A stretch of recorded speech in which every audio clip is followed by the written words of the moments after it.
দর্শক, এবারে জানাবো এক নজরে দৈনিক পত্রিকার শিরোনাম। ওয়ালটন বিএলডিসি ফ্যান, খরচ বাঁচে 65% পর্যন্ত।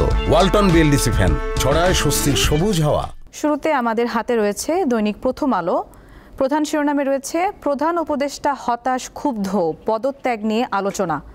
উপদেষ্টা পরিষদে অনির্ধারিত আলোচনায় সড়ক আটকে আন্দোলন, সংস্কার সহ বিভিন্ন বিষয়ে দলগুলোর মধ্যে ঐকমত্য না হওয়া, রাষ্ট্রীয় কাজে নানা পক্ষের অসহযোগিতা নিয়ে কথা হয়। এছাড়া রয়েছে শিগগির দেশকে নির্বাচনী উৎসবের দিকে নিতে হবে। প্রথম আলোতে আরও রয়েছে সরকারের উপর চাপ বাড়ালো বিএনপি। এরপর রয়েছে দৈনিক ইত্তেফাক। শিরোনাম আন্দোলনে স্থবির অর্থনীতি, কয়েকদিন ধরে সড়ক অবরোধ, যানজটে জনভোগান্তি। 9 মাসে 5 শতাধিক আন্দোলন, গত 10 দিনে 50টি। আন্দোলন সামাল দিতে ক্লান্ত আইনশৃঙ্খলা বাহিনী। এদিকে রয়েছে ডিসেম্বরে নির্বাচন না দিলে সরকারকে অসহযোগিতার হুঁশিয়ারি বিএনপির, 3 উপদেষ্টার পদত্যাগ দাবি।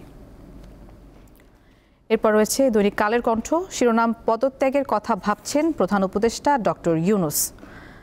এদিকে রয়েছে সশস্ত্র বাহিনীকে অন্ধকারে রাখা অনুচিত। কালের কণ্ঠে রয়েছে আরও বিএনপির হুঁশিয়ারি, চাপে সরকার ও এনসিপি। এছাড়া রয়েছে আবারও ভয় ধরাচ্ছে ডলার, ব্যাংকে ব্যাংকে পুলিশ পাঠিয়ে ডলার বাজার নিয়ন্ত্রণ আর নয়। এরপর রয়েছে দৈনিক যুগান্তর। শিরোনামে রয়েছে রাজপথের উত্তাপ যমুনায়, উপদেষ্টা পরিষদে রুদ্ধদ্বার বৈঠক।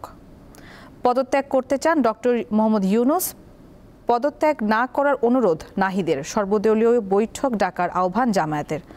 এছাড়া যুগান্তরে রয়েছে সড়কে অবস্থান কর্মসূচি স্থগিত ঘোষণা, রিট খারিজ, ইশরাকের শপথে বাধা নেই। এছাড়া রয়েছে এবছর ভোট না হলে সরকারের পাশে থাকবে না বিএনপি। দেখে নিলাম আজকের দৈনিক পত্রিকার শিরোনামগুলো।